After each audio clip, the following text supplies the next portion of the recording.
Jacks আমায় দিবি? ছোলা দে, দে না। আবার দেখছে আমার দিকে। প্রতিদিন সকালে ওকে আমি ছোলা আর মুসুর ডাল দিই। দেখো দেখো খাওয়া হয়ে গেছে, এবার বদমাশি শুরু।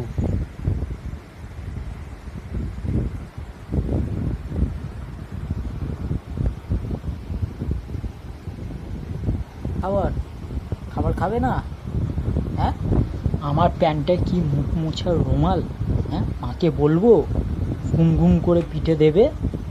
হ্যাঁ, বলবো মা এ দেখো আবার মুখ মুছছে আমার প্যান্টে। আসো।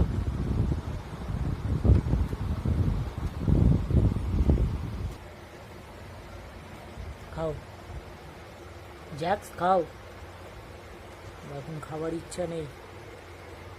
খেলা করবে, খেলা করবে তো।